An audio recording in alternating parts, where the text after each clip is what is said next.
bersyukur kehadrat Allah Subhanahu wa Ta'ala yang sekali lagi masih lagi memberi kesempatan kepada kita untuk hidup satu hari lagi di atas muka bumi Allah ini. Sedangkan ada di kalangan ahli keluarga kita, jiran tetangga kita, sahabat handai kita, balik dah bertemu dengan Allah Subhanahu wa Ta'ala. Bahkan kita tengok banyak di kalangan masyarakat kita hari ini yang meninggal dalam keadaan mengejut. Ada yang mati mengejut, duk main badminton elok-elok. Tengok balik dah bertemu dengan Allah.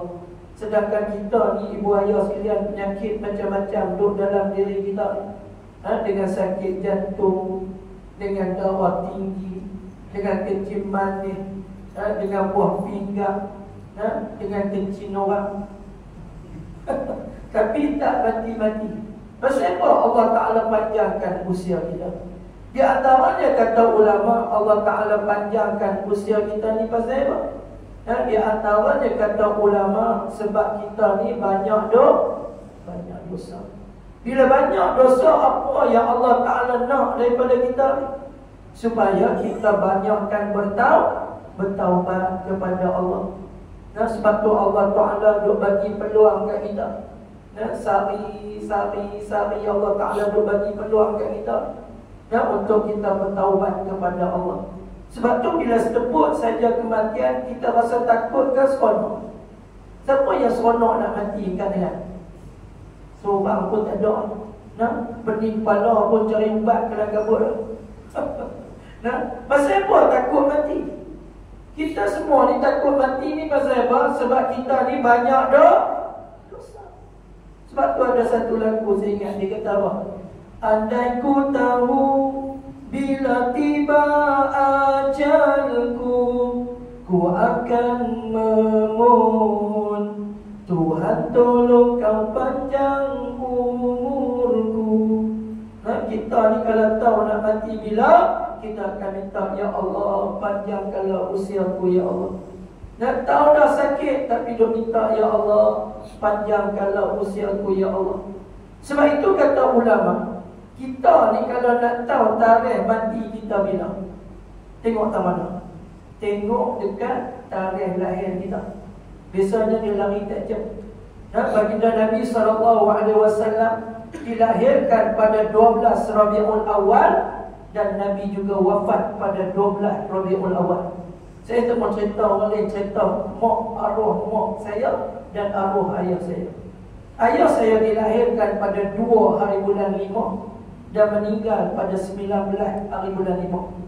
Dan arwah mak saya dilahirkan pada 5 hari bulan 7 dan meninggal pada 5 hari bulan 7. Sebab tu nak sambut hari jadi tu beli kek yang kecil-kecil dah. Besar tak ada nak cuk, berdemuk je tu tengok, loh tak ada dah. Kan? Sebab itu kata ulama, berdoa kepada Allah. Bila kita nak sambut hari jadi itu doa, ya Allah berkatilah umurku ya Allah. Kata ulama, bila kita berdoa, ya Allah berkatilah umurku, maknanya kita sedang berdoa kepada Allah, minta kepada Allah, ya Allah jadikanlah umurku ini ya Allah dalam keadaan melakukan amal ibadah kepada Allah Subhanahu wa Ta'ala. Sebab tu kita minta, ya Allah berkatilah rezekiku. Bila kita minta, ya Allah berkatilah rezekiku, maknanya kita sedang berdoa kepada Allah supaya rezeki yang kita dapat melakukan amal ibadah kepada Allah.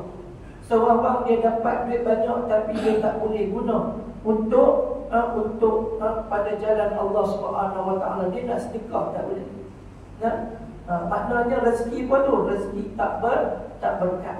Sebab tu dalam kuliah saya banyak saya teringat ibu ayah yang mana ada anak-anak yang dah bekerja, minta duit kat mereka.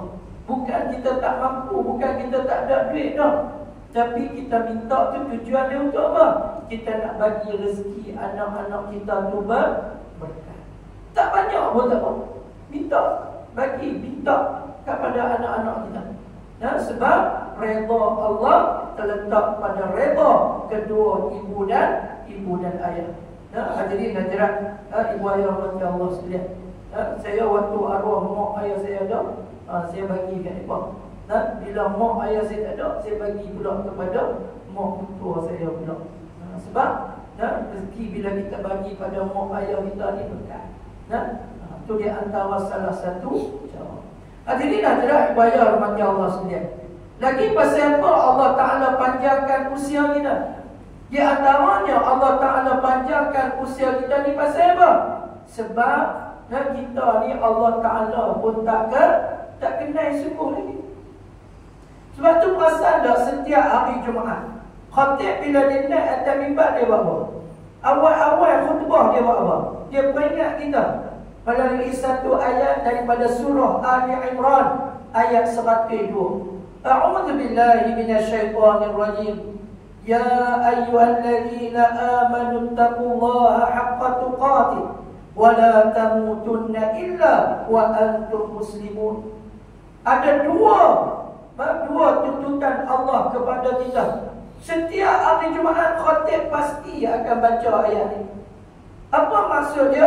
Yang pertama Allah Ta'ala tuntut kepada kita, ya ayyuhalladzina amanu taqullaha haqqa tuqatih. Wahai orang-orang yang beriman, bertakwalah kamu dengan sebenar-benar takwa. Dan itu yang pertama. Allah Ta'ala nak kita ni buat apa? Bertakwa dengan sebenar-benar takwa. Apa maksud takwa? Takwa maksudnya melaksanakan segala titah perintah Allah dan meninggalkan apa saja yang dilarang oleh Allah Subhanahu wa Ta'ala. Itu takwa. Kalau Allah Ta'ala suruh, dia buat. Allah Ta'ala larang, dia buat juga. Hak tu bukan takwa. Hak tu apa dia? Takwa. Kan Allah Ta'ala suruh, dia buat. Hak Allah Ta'ala larang, dia buat juga. Hak tu kita tegur. Tapi mengaku beriman. Yang kedua, Allah Ta'ala nak daripada kita ni waktu kita hidup. Apa kata Allah? Wala tamutunna illa wa antum muslimun. Jangan kamu mati melainkan kamu mati dalam Islam. Ni ya Allah Ta'ala nak. Allah Ta'ala nak kita ni mati dalam keadaan Islam. Tapi kalau nak mati dalam Islam, ngaji apa pun nak mati dalam Islam ke mana? Apa itu dia main drama andai tiada dia. Pakai tak di mana dah, dia rapat TV. Lepas tu dia main pula curang tanpa niat. Lepas tu mandul bukan pilihan. Lepas tu rumah tanpa duka. Kata haram tak minta pun. Orang ke mana pada tengok TV dulu. Kan? Lepas satu drama tu, padahal drama tak habis puluh, ramai lah mengaji dulu. Ni tak ada orang. Tanya pun nak mati dalam Islam. Nak mati dalam Islam lagu mana? Kalau Allah Ta'ala pun tak kenal. Sedangkan tak kenal Allah Ta'ala ni senang ke payah? Senang. Allah Ta'ala berfirman dalam surah Asy-Syura ayat 11. A'udzu billahi minasyaitonir rajim. Laisa kamitslihi syai'un. Persalahan Allah Ta'ala itu dengan segala sesuatu. Mudah kita faham bagaimana? Kalau orang tanya kita, Allah Ta'ala ni macam mana? Jawabnya, tak ada macam. Kalau orang tanya kita, Allah Ta'ala ni lagu mana? Jawabnya, tak ada lagu. Lagu pun tak ada, macam pun tak ada. Pasal apa lagu pun tak ada, macam pun tak ada, Ustaz? Sebab Allah Ta'ala berfirman, laisa kamitslihi syai'un. Persalahan Allah Ta'ala itu dengan segala sesuatu tak sama. Mana ambil nak bagi sama dengan Allah? Ada tak? Tapi bila kita tak kenal Allah, kita akan menyamakan Allah dengan makhluk. Sebab tu ulama meletakkan belajar ilmu tauhid adalah ilmu fardu ain. Agak-agak bila kita nak guna ilmu tauhid ni? Waktu bila? Waktu nak mati tu lah.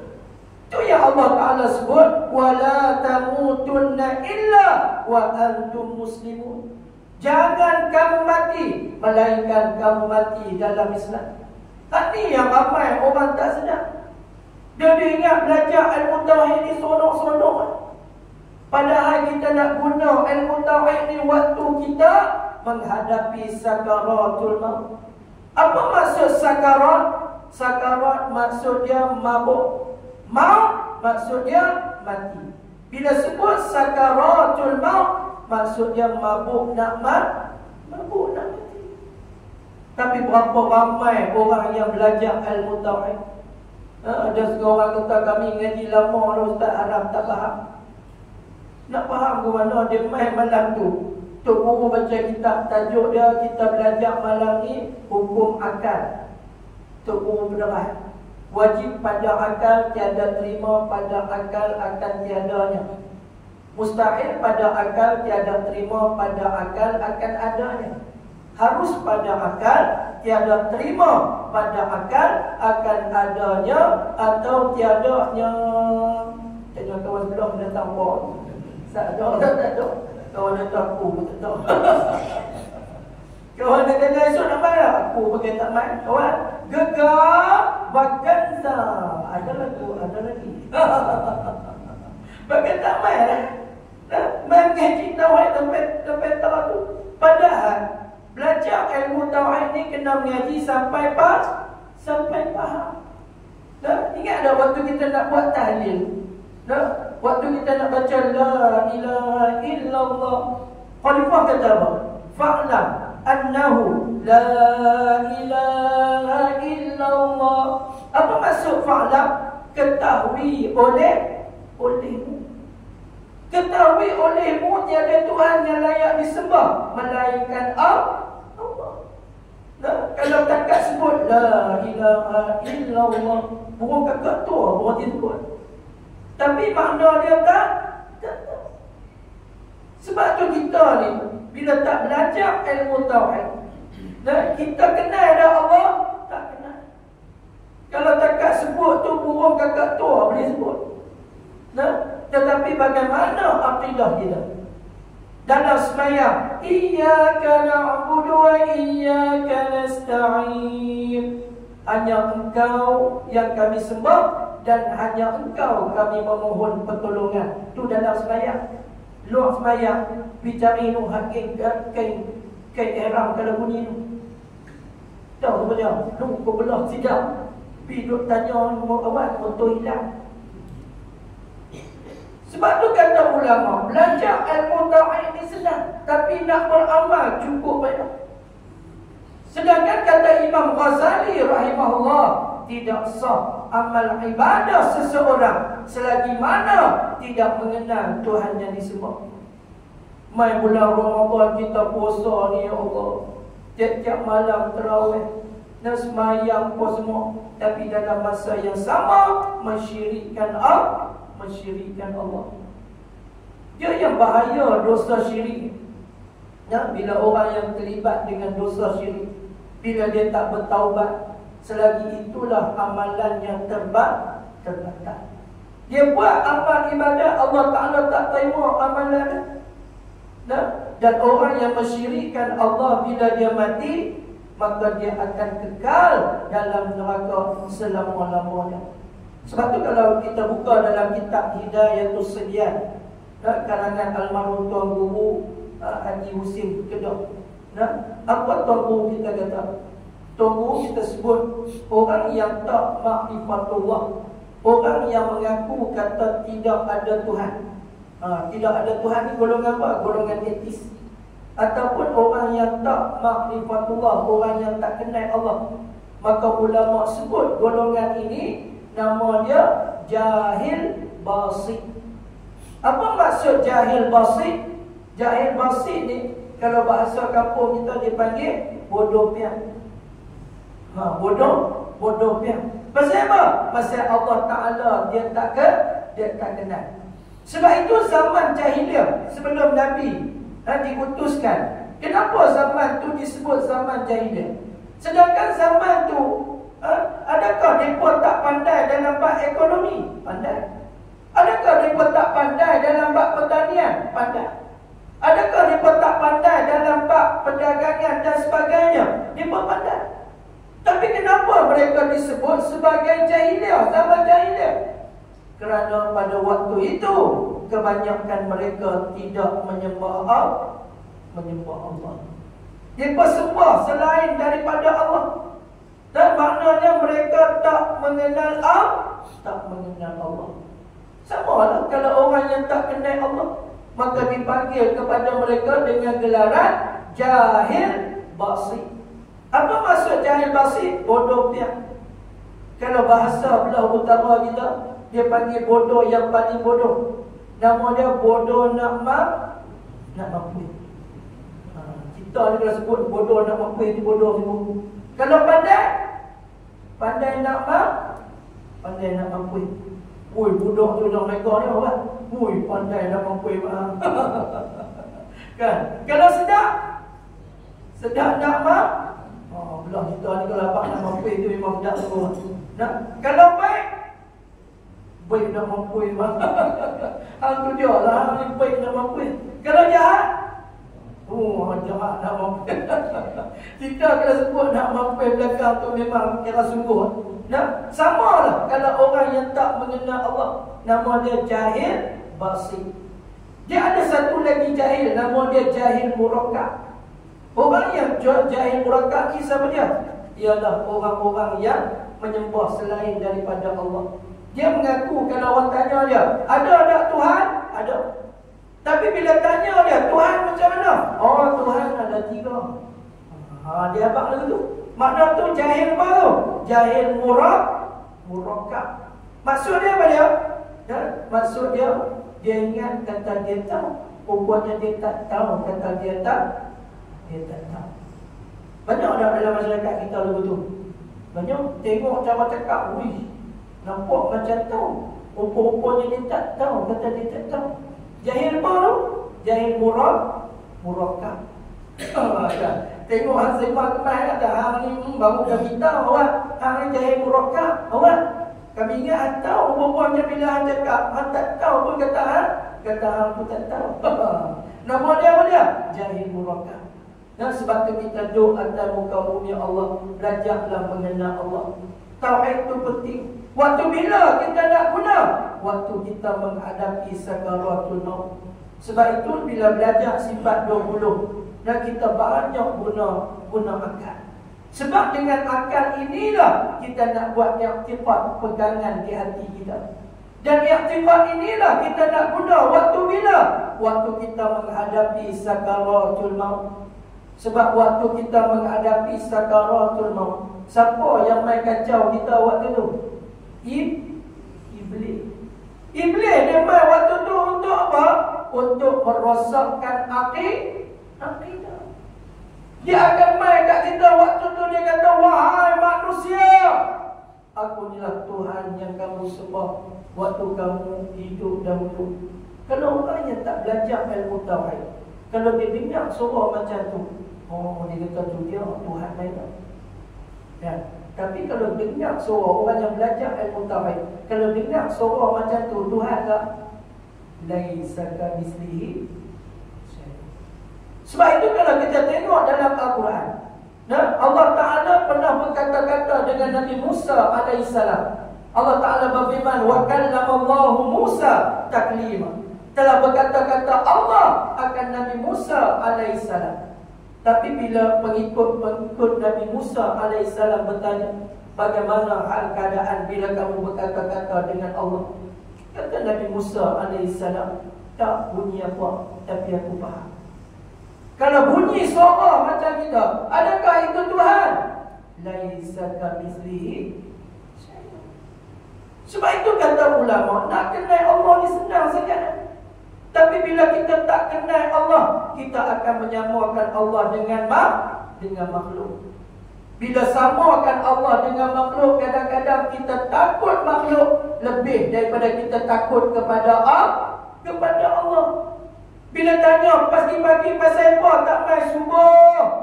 Dia kata nak main ke mana hari tu, tengok duk buli kot jalan putih. Kan? Gaya nak main tu kena musik kat pokok hantu 7 balik. balik demam seminggu. Kan? Lain kali dia tukar daripada Tuhan jadi hantu. Sepatutnya takut sama, takut Tuhan, tapi dia kalah jadi hantu. Rosak dah akidah, rosak.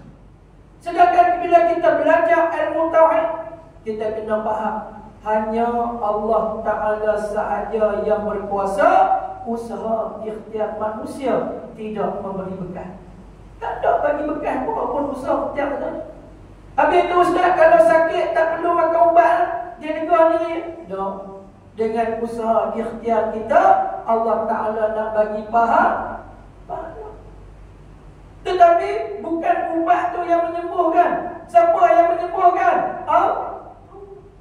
Tapi kalau orang yang tak belajar ilmu tauhid, orang tanya dia, "Itu tinggal atas demam teruk kan? Buat apa dah? Kena Panadol sepapan lega." Saudara siapa bagi lega? Itu yang bahaya. Kalau tak belajar ilmu tauhid, dia cakap tak berlebih. Ada seorang yang taksub dengan klinik dia. Sampai sakit, orang tanya, apa kalau sakit ambil ubat tak nak? Kami pergi klinik tu. Tentu kami kalau tak ada klinik tentu.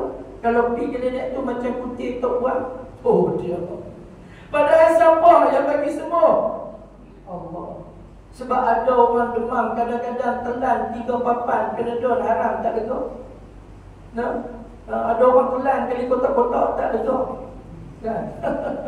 Maknanya yang menyembuh tu bukan penyakit, bukan ubat tu, tapi siapa dia? Allah Subhanahu wa ta'ala.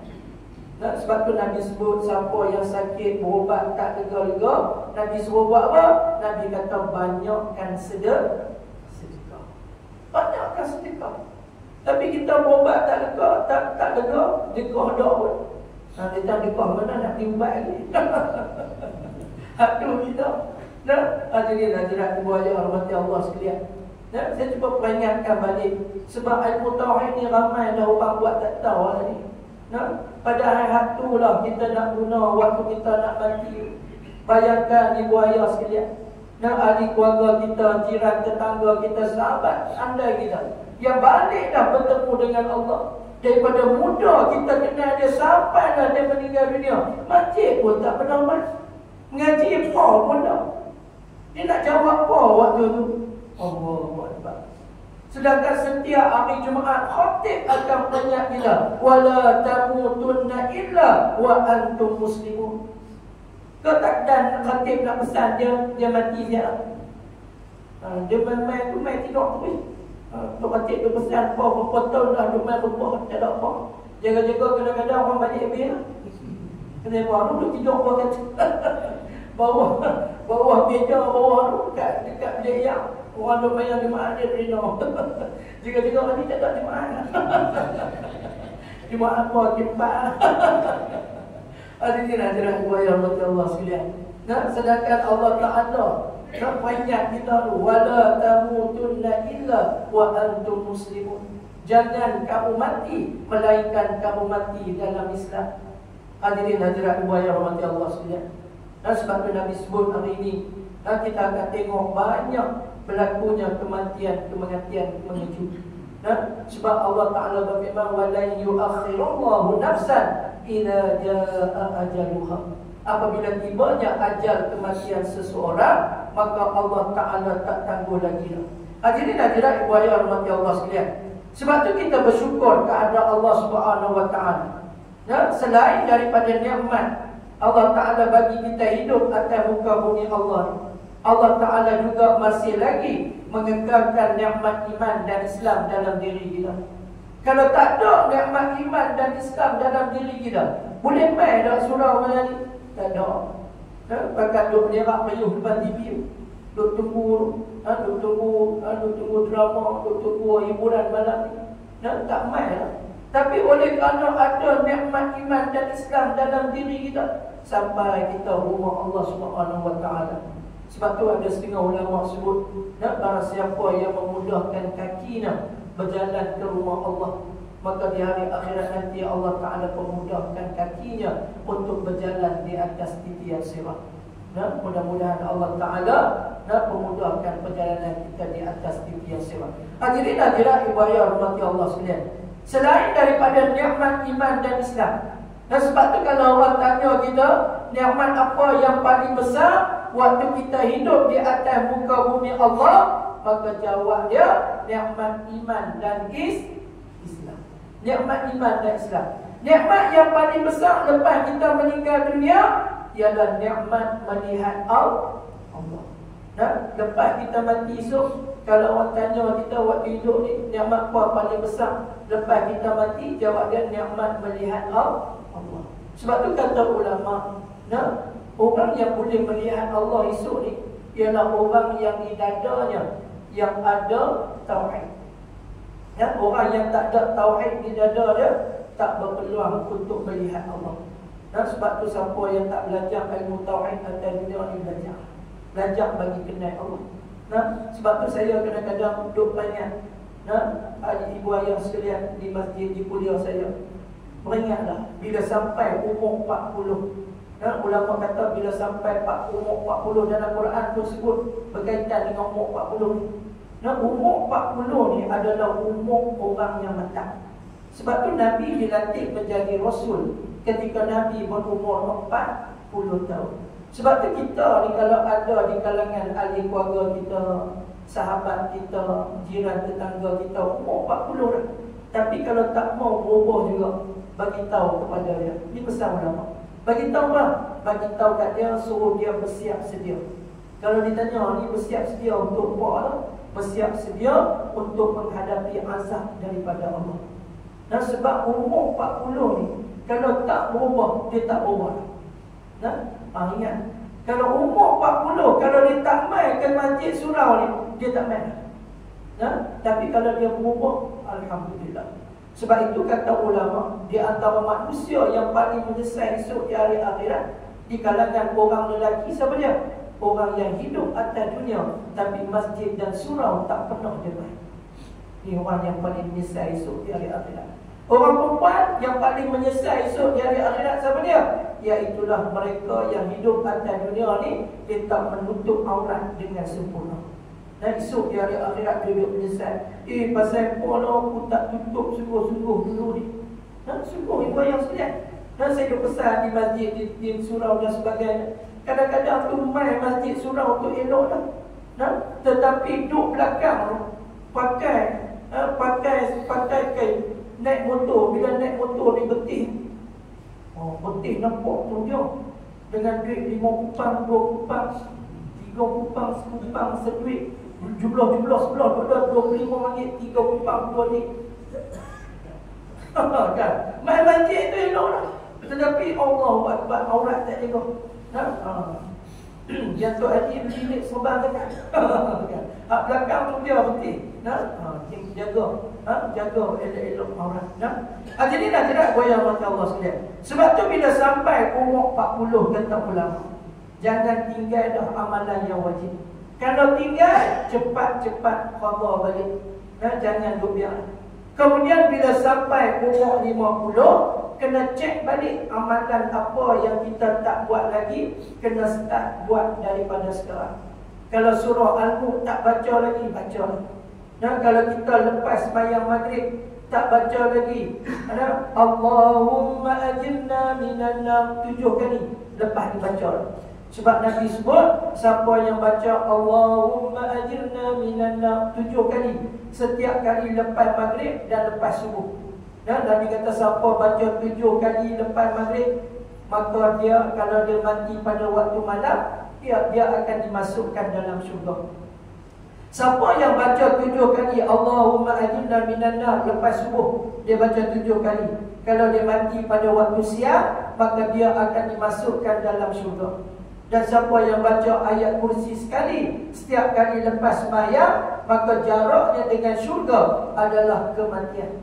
Bila duk cek balik hak tu tak baca lagi. Saya buat semua kita. Tanya pasal tak baca? Tidak. Tidak. Kan? Macam tu tanya, tak main masjid? Tidak. Tak main kuliah? Oh, tidak. Pasal malam? Tak dan. Cuma gitu. Kan, pasal malam tak dan. Tak ada malam sampai kan, punya taksub kepada pasal malam. Tapi kalau surau majid ni Allah, dia main tak mati. Tahu main tak mati. Dia main haram tak mati dah jauh. Kan? Dia baru kata haram main masjid tak mati. Dia kurang itu lah. Kita sakit tak nak nampak muka. Rupanya main tak mati dah jauh. Hadirin hadirat yang mati Allah sekalian. Dan sebab tu manusia ni macam-macam. Bila sampai umur 60 kata ulama.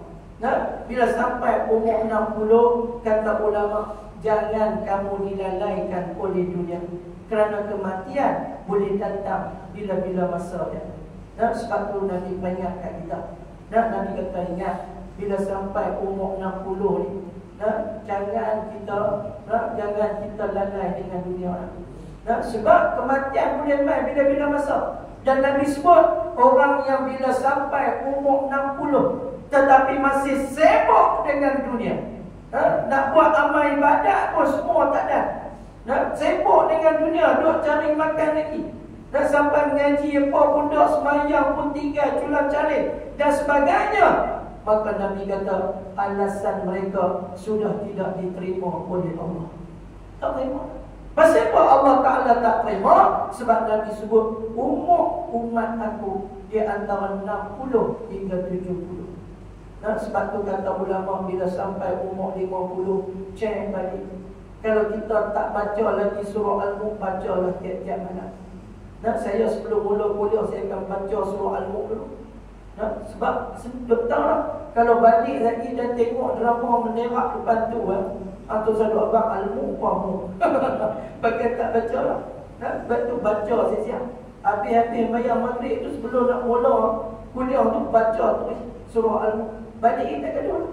Sebab Nabi bagi jaminan, siapa yang baca surah Al-Mulk tiap-tiap malam, dia akan terselamat daripada fitnah kubur. Nabi kita ni dia sayang kat kita, dia tinggal ketua banyak kat kita. Tapi kita, hak mana Nabi abang tu tak buat. Hadirin hadirat yang mati Allah sekalian. Kalau kita tak mula lagi solat tahajud, mula. Kena start dah daripada sekarang. Bangun awal sebelum subuh, buatlah sembahyang sunat tahajud. Kalau tak larat berdiri, duduk. Tu solat sunat witir sepatutnya kita buat tiap-tiap malam. Tapi kita buat setahun hanya sekali. Tu pun kalau tarawih habis. Kalau nak dapat selamat ayat, maaf saya betul. Pakai doa juga. Sebab solat sunat witir itu solat sunat mu'akkad. Apa maksud mu'akkad? Yang ditun, tetapi berapa ramai orang yang buat. Hadirin hadirat yang mati Allah sekalian. Dalam satu hadis Nabi sebut, bila kita dimasukkan ke dalam liang lahat, pada saat kita masuk dalam liang lahat, pada waktu tu lepas orang kampung apa semua, maka pada waktu itu kata Rasulullah, Allah Ta'ala dah buka hijab kepada kita untuk melihat dua orang malaikat yang sedang berada di hujung kaki kita. Dan malaikat apa? Malaikat muka dan nakir. Dan malaikat muka dan nakir ditugas dia buat apa? Kalau kita duduk mengaji dulu ni, tok guru apa, ustaz kita duk apa, ustazah kita duk apa, tukar malaikat muka dan nakir menyoal manusia dalam kubur. Kalau takat soal saja, saya rasa tak ada masalah. Kalau dia tanya, mana muka? Betul. Kita jawab, tak tahu, itu jarang pergi surau. Pasal pandang tak. Kalau takat tanya tu tak ada masalah. Tanya pergi 4 lori pun. Tapi tugas dia yang sebenar bukan menyoal manusia dalam kubur. Tapi tugas dia yang sebenar ialah menyiksa manusia dalam kubur. Dia main tu awal sekali dia akan main di hujung kepala kita. Bagi orang yang membaca Al-Quran, maka amalan membaca Al-Quran akan keluar di hujung kepalanya, lalu mempertahankan si mati. Amalan Al-Quran berkata, wahai malaikat utusan Allah, jangan kau siksa manusia. Aku takkan izinkan kamu untuk menyoalnya melalui aku, kerana orang ini waktu hidup dia selalu membaca aku. Dan apa kata Al-Quran? Demi Allah, aku tidak akan melepaskannya sehinggalah dia dimasukkan ke dalam syurga. Allahu Akbar. Hadirin hadirat dibayar mati Allah sekalian. Bila tak boleh nak pukul di bahagian kepala, dia mai bahagian kaki. Bila mai bahagian kaki, keluar amalan solat malam, solat tahajud, dia keluar mempertahankan si mati. Dia kata, wahai malaikat utusan Allah, aku tak izinkan kepada kamu untuk menyoalnya melalui aku. Kerana manusia ni waktu hidup dahulu, dia selalu bangun pada tengah malam untuk solat tahajud kerana Allah. Kemudian dia mai pula belah kanan. Begitu juga tak boleh juga. Dia mai belah kiri. Keluar amalan yang sama, iaitulah amalan bersedekah dan juga amalan berdoa menadah tangan kepada Allah Subhanahu wa taala. Bila tak boleh nak pukul bahagian tangan, dia mai bahagian mulut. Bila mai bahagian mulut, keluar pula amalan berzikir dan amalan berpuasa. Kemudian pada waktu itulah kata Rasulullah, datang lagi dua amalan untuk mempertahankan si mati. Amalan apa? Amalan sembahyang dan sabar. Lalu amalan sembahyang dan sabar berkata kepada malaikat Munkar dan Nakir, wahai malaikat utusan Allah, aku tak izinkan kamu untuk menyoalnya melalui si mati. Dan seandainya ada ruang-ruang kosong yang membolehkan kamu untuk memukulnya, maka akulah yang akan menutup ruangan tersebut. Amalan apa? Amalan sembahyang dan sabar. Bila dah tak boleh nak pukul, nak tanya, barulah pada waktu itu kata Rasulullah, roh si mati orang yang beriman ini akan disandarkan di dalam lahat, lalu diperlihatkan kepadanya suasana seperti mana matahari nak terbenam. Waktu itulah bagi roh orang yang beriman, bila tengok matahari nak terbenam, dia buat apa? Dia gosok mata dia, kata Rasulullah. Dia duk gosok-gosok mata, duk kata kepada malaikat, wahai malaikat, aku ni asap pun tak bayar lagi. Ni maghrib ni, nak masuk maghrib. Apa kata malaikat? Malaikat kata, wahai hamba Allah, pada hari ini tidak ada lagi solat untuk kamu. Wahai hamba Allah, pada hari ini tidak ada lagi baca Al-Quran untuk kamu. Pada hari ini wahai hamba Allah, tidak ada lagi puasa untuk kamu. Wahai hamba Allah, pada hari ini tidak ada lagi sedekah untuk kamu. Berehatlah wahai hamba Allah, ya, berehatlah seperti mana kamu tidur pada malam penanti. Allah Akbar. Ni siapa yang cerita kat kita ni? Nabi SAW. Dan sebab tu hebatnya, ya, bila kita duduk atas muka bumi Allah dalam keadaan melakukan amal ibadah kepada Allah. Sebab tu Nabi sebut, di antara sahabat-sahabat yang akan duduk bersama dengan kita dalam kubur esok ialah amal ibadah kita. Itulah yang akan duduk dengan kita. Sebab itu kata ulama, bagi orang yang tak boleh baca Quran, kata ulama, doa banyak-banyak, ya Allah, jangan kau ambil lagi nyawa aku ni, ya Allah. Sebab aku ni Al-Quran pun tak boleh baca ni. Belajar baca Quran, peluk Al-Quran, cakap dengan Al-Quran. Wahai Al-Quran, aku nak jadi kawan dengan, aku nak berkawan dengan kamu, wahai Al-Quran. Jadikanlah aku sebagai sahabatmu, wahai Al-Quran. Baca Quran, jangan tinggal. Sebab kita ni sakit tu ada macam-macam dalam diri kita. Boleh balik bila-bila masa kepada Allah Subhanahu wa taala. Hadirin hadirat ibu yang mati Allah sekalian. Dan sebab tu ambil peluang dan ruang yang Allah Ta'ala kurniakan kepada kita, dan untuk kita hidupkan balik dan sunnah-sunnah Nabi dalam hidup kita. Dan sebab kita ni ibu ayah sekalian beruntung semua. Selain daripada nikmat iman dan Islam, Allah Ta'ala kurniakan kita. Allah Ta'ala juga pilih kita untuk menjadi umat-umat kesayangan Nabi kita Muhammad SAW. Sebab itu dalam satu hadis Nabi sebut, Nabi pernah sebut kepada Sayyidina Ali radhiyallahu anhu. Kata Rasulullah, wahai Ali, ajarlah kepada anak-anak kamu 3 perkara asas.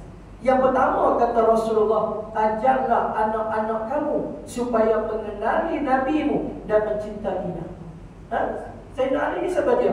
sahabat dan juga menantu baginda Nabi. Itu pun Nabi pesan macam tu. Pasal apa Nabi kata, wahai Ali, ajarlah anak-anak kamu agar mereka mengenali Nabi-Mu dan mencintainya. Sebab apa? Sebab Nabi nak ajar kat kita dalam satu hadis. Nabi sebut, la yu'minu ahadukum hatta akuna ahabba ilaihi min walidihi wa waladihi wan nasi ajma'in. Sabda Nabi SAW, tidak sempurna iman seseorang selagi mana, kata Rasulullah, dia tak kasih kepada aku, kata Rasulullah, lebih daripada dia kasih akan ibu dan ayahnya, lebih daripada dia kasih akan anak pinaknya, lebih daripada dia kasih akan sekalian manusia. Maknanya, kalau dalam diri kita ni, kata ulama, dalam diri kita ni ada lagi manusia yang paling kita sayang selain daripada Rasulullah, maknanya iman kita belum sempurna. Berapa ramai dah ahli keluarga kita, jiran tetangga kita, sahabat kita yang balik dah bertemu dengan Allah dalam keadaan Rasulullah pun tak ingat. Oh, kalau kita buka dalam kitab kehidupan di barzah dan akhirat, bagi orang yang beriman, bila malaikat munkar dan nakir datang, dia akan mai kepada si mati. Malaikat akan bawa satu wajah kepada dia, lalu ditanya kepada si mati, kamu kenal ke siapa dia ni? Bagi orang yang beriman, bila dia tengok Allahu Akbar, dia senyum. Dia kata, inilah dia kekasih Allah, inilah dia Rasulullah. Agak-agak apa malaikat buat dia? Malaikat buka kubur seluas-luasnya. Lalu malaikat sejukkan kuburnya. Malaikat terangkan kuburnya. Lalu dia direhatkan sampailah berlakunya kiamat. Allah. Soalan lain tak tanya. Tak tanya. Subhanallah. Sebab tu kata ulama, kenal sungguh-sungguh Rasulullah. Kalau tidak rugi kita. Sebab itulah Allah Ta'ala pernah sebut dalam Al-Quran, laqad kana lakum fi Rasulillah uswatun hasanah. Sesungguhnya pada diri Rasulullah itu adalah contoh tauladan yang cukup baik. Apa Allah Ta'ala nak abangkan kita? Kata ulama tafsir, Allah Ta'ala takkan reda dengan kita kalau kita ambil orang lain selain daripada Rasulullah sebagai contoh dalam kehidupan kita. Allah Ta'ala tak reda. Sebab Allah Ta'ala sebut dah, laqad kana lakum fi Rasulillah uswatun hasanah.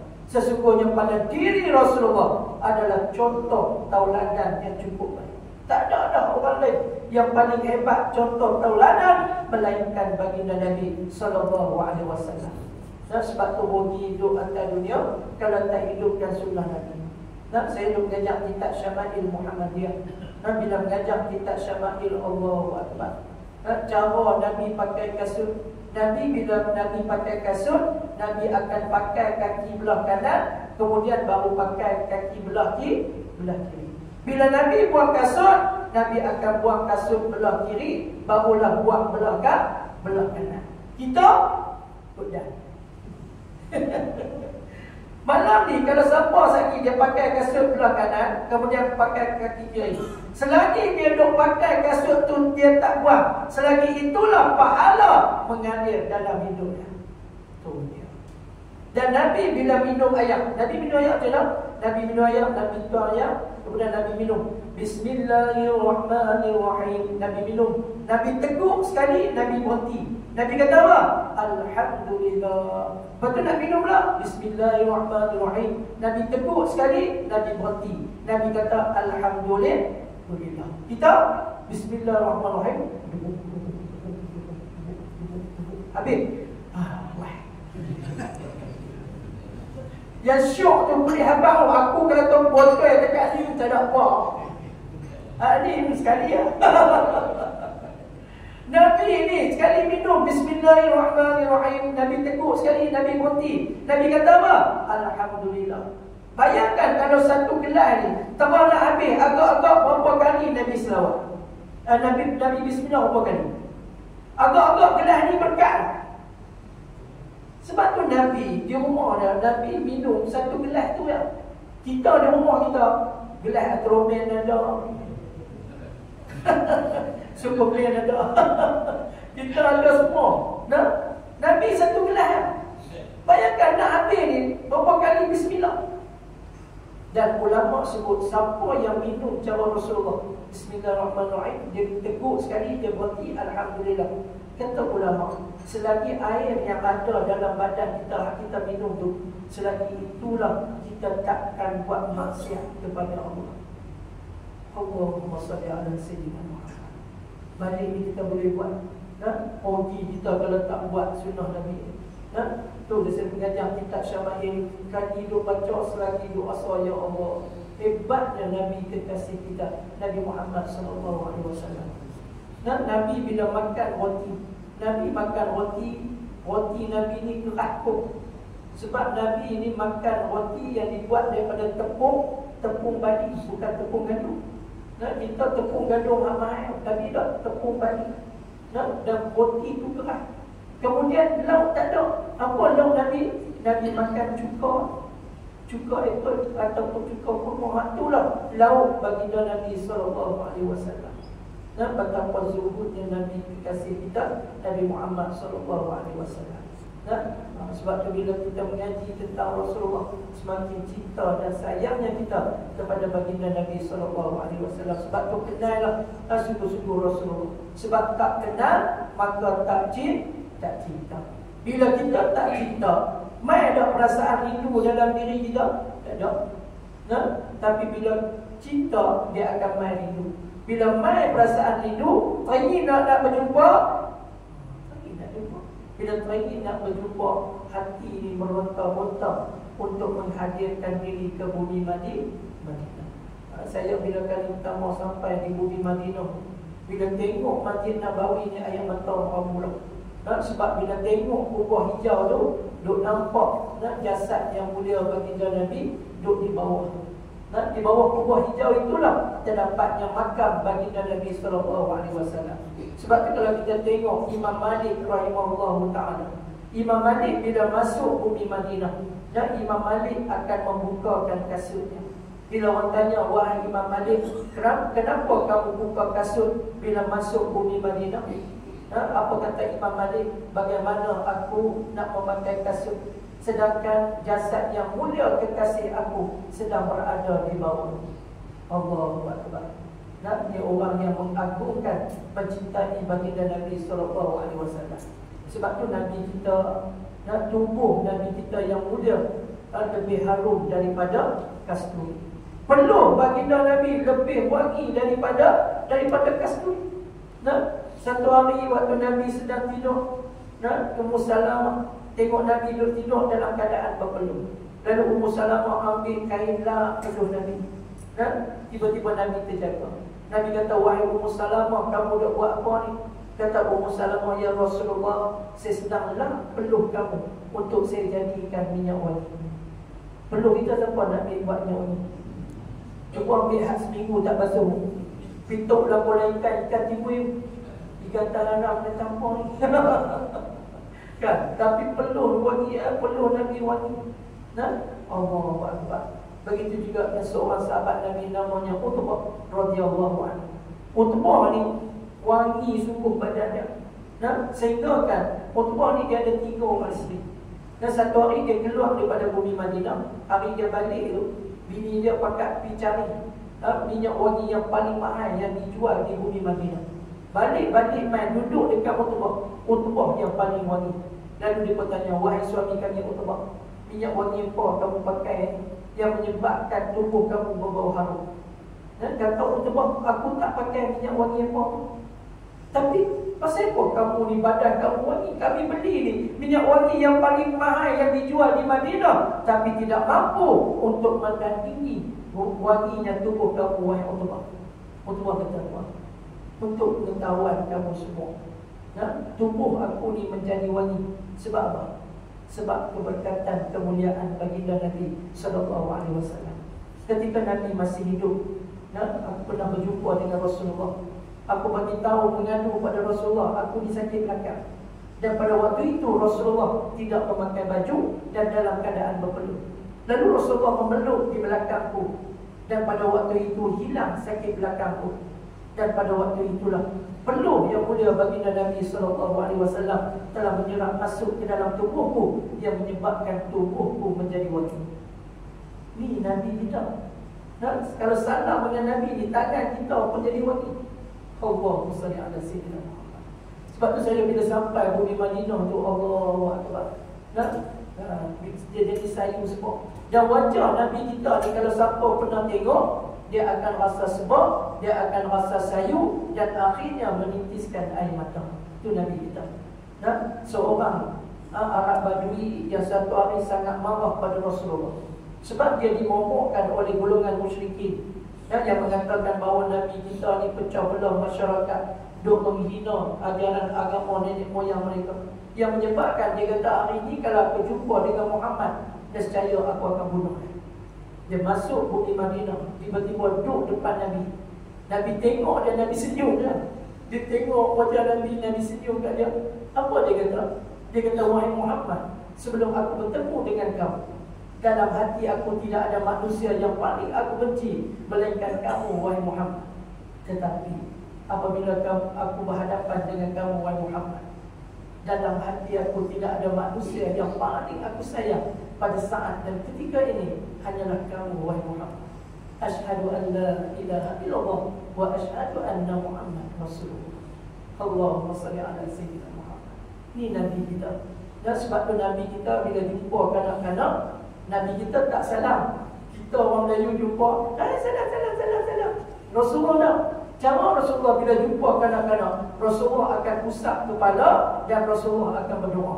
Allahumma faqihhu fiddin, bagi budak lelaki dan perempuan, Allahumma faqihha fiddin. Itu doa Nabi. Nabi akan usap kepala dan berdoa. Itu cara Nabi bila jumpa kanak-kanak. Kita kalau jumpa suruh salam. Itu cara Rasulullah. Dan sahabat-sahabat Nabi tahu dah, kalau balik anak mereka balik tu kepala bau wangi, dia pun tahu dah bahawa kepala anak-anak mereka sudah diusap oleh baginda Nabi SAW. Hadirin hadirat kembali hormati Allah sekalian. Dan sebab tu doa antara dunia kenal Nabi sungguh-sungguh. Sebab tak sempurna iman kita kalau kita tak meletakkan Rasulullah sebagai insan nombor satu yang paling kita sayang dalam kehidupan kita. Sebab tu Nabi bagi jaminan. Nabi SAW bersabda, man ahya sunnati faqad ahabbani wa man ahabbani kana ma'i fil jannah. Nabi SAW bersabda, barang siapa yang menghidupkan sunnahku, maka sesungguhnya dia mengasihi aku. Dan siapa yang kasih kepada aku, maka dia akan bersama dengan aku di dalam syurga Allah Subhanahu wa ta'ala. Nabi bagi jaminan. Nabi kata, siapa yang hidupkan sunnahku, maka sesungguhnya dia mengasihi aku. Dan siapa yang kasih kepada aku, dia akan duduk bersama dengan aku di dalam syurga Allah Subhanahu wa ta'ala. Hidupkan sunnah Nabi dalam hidup kita. Dan siapa yang tak pernah pakai pakaian sunnah, belajar pakai. Kalau tidak esok menyesal. Memang nak pakai tu rasa berat. Kalau nak pakai jubah, contohnya nak pakai jubah, bukan senang. Buat pakai jubah malam tu, habis di surau, kata tuan rumah pagi buat tahlil. Di tahlil tengok tu imam dengan Tok Bilal tak main. Tu tengok dia yang pakai jubah, mampu lah. Tuan rumah tu tengok, tak ada orang lain main, dia nampak lah. Kawan kata, saya tak boleh. Kan? Jangan dia tengok orang teman pun. Kan? Dia kata saya tak boleh. Lepas tu tuan rumah habak kata, buat bila dekat-dekat. Dia nak habak kata Allah, nak habak betul lah, kata Allah, kau tak erti ke aku ni, tak erti. Sama-sama dia kata Allah, buat tu sambung, la ilaha illallah, la ilaha illallah. Kan? Lelah kali duduk la ilaha illallah kat sejam lah. Kan? Nak berhenti tak tahu. Tuan rumah kata ni boleh berhenti dah buat lihunnya. Itu yang tak mau nak keras pakai jubah. Kan? Kena pula main subuh pula bangai tu tak imam tak main, hari tu hujan. Kan? Dia tengok dia nampak dia pakai jubah. Kawan baru balik umrah. Bubuh ke sahabat merah tempoh. Kan? Kawan tak erti mulut. Pergi dah. Kan? Main terokok dua rasa lama pen. Sepok. Kan? Kawan belakang tu imam dia mulut. Tak ada lah. Rupanya tu imam mangkuk orang pula. Kan? Kau apa macam tu? Kan? Itu yang tak berani pakai sunnah. Kan? Padahal pakai sunnah ni adalah nampak dah. Kan? Contohnya hari Jumaat kalau dia pakai warna kita ni esok dia akan menyesal. Sebab Nabi sebut siapa yang menghidupkan sunnahku maka sesungguhnya dia mengasihi aku.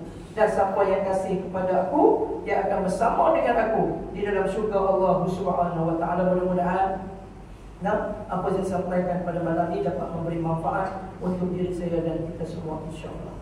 A'udzu billahi minasy syaithanir rajim. Bismillahirrahmanirrahim. Alhamdulillahi rabbil alamin. والصلاة والسلام على أشرف الأنبياء والمرسلين وعلى آله وصحبه أجمعين. اللهم افتح علينا فتوح العارفين وارزقنا فهم النبيين بجاه خاتم الأنبياء والمرسلين. اللهم فقهنا في الدين وعلمنا التأويل واهدنا على صراطك المستقيم. اللهم نور قلوبنا بنور هدايتك كما نورت الأرض بنور شمسك أبدا أبدا برحمتك يا أرحم الراحمين.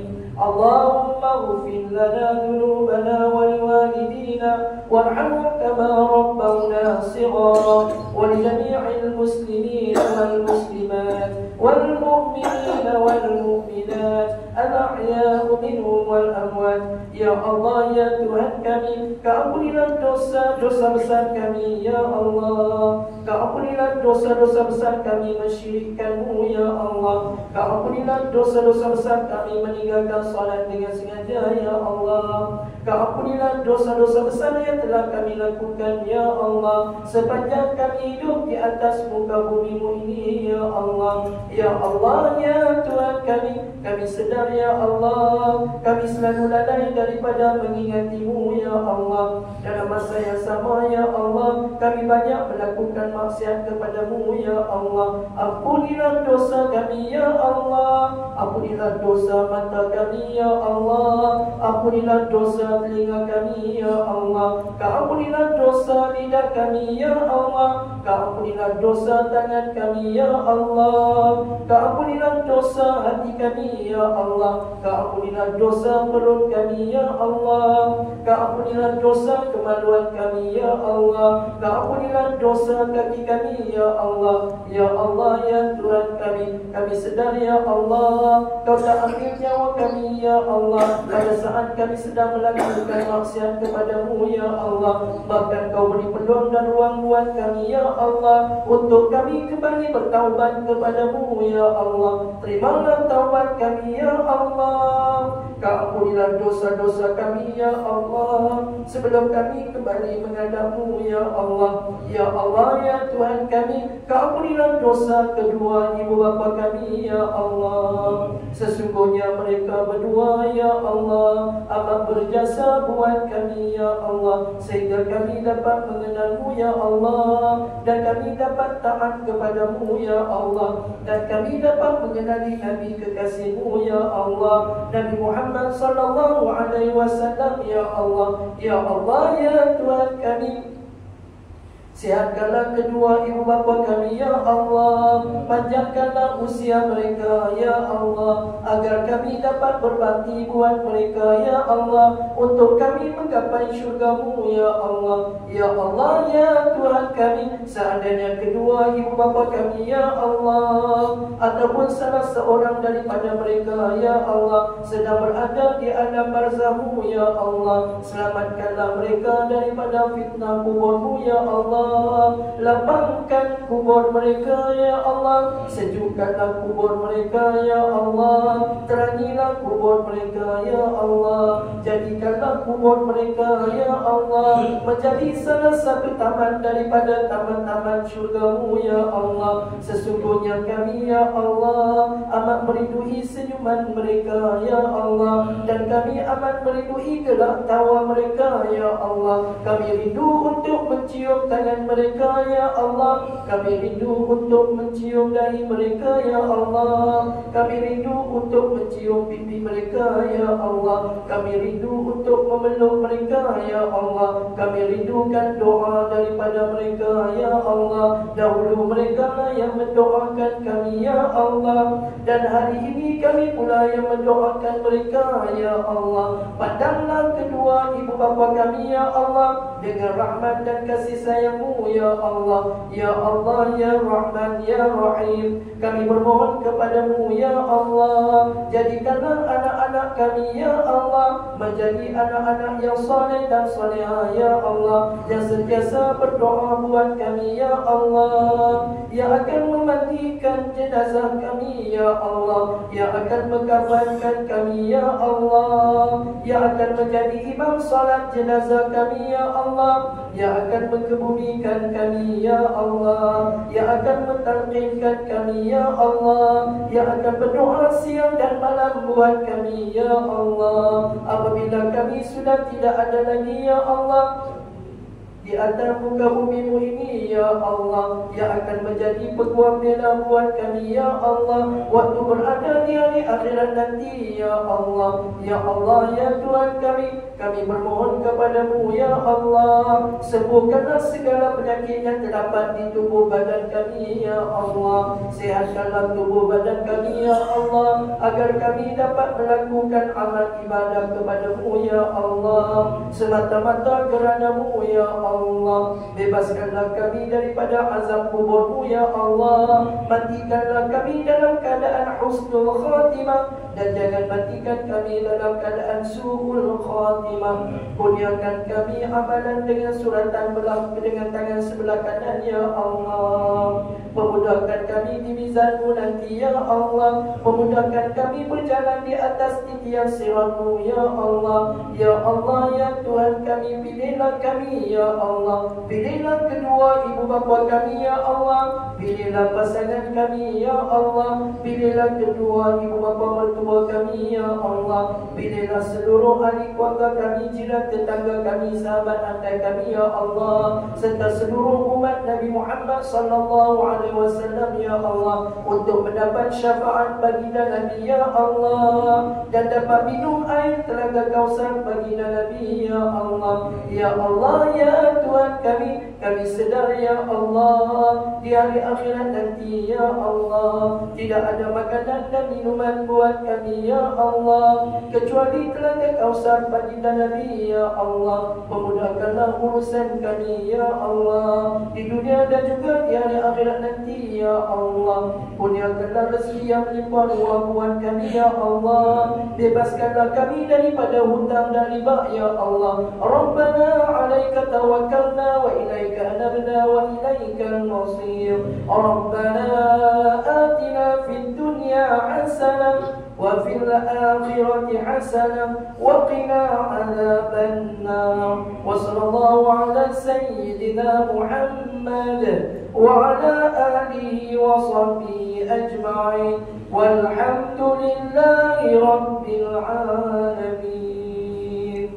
Subhanallah bihamdika nashhadu an la ilaha illa anta wa nastaghfiruka wa natubu ilayk. Bismillahirrahmanirrahim. Wal 'asri innal insana lafi khusr illa alladhina amanu wa 'amilus solihati wa tawasaw bil haqq wa tawasaw bis sabr. Sesungguhnya yang baik itu daripada Allah, yang buruk itu datang daripada kelemahan diri saya sendiri. Jazakallahu khairan katsira kepada pihak surau dan sudi menjemput saya pada malam ini. Mudah-mudahan apa yang saya sampaikan dapat memberi manfaat untuk diri saya dan kita semua, insya-Allah. Sesungguhnya yang baik itu daripada Allah, yang buruk itu datang daripada kelemahan diri saya sendiri. Sekian, wabillahi taufik wa hidayah. Wassalamualaikum warahmatullahi wabarakatuh.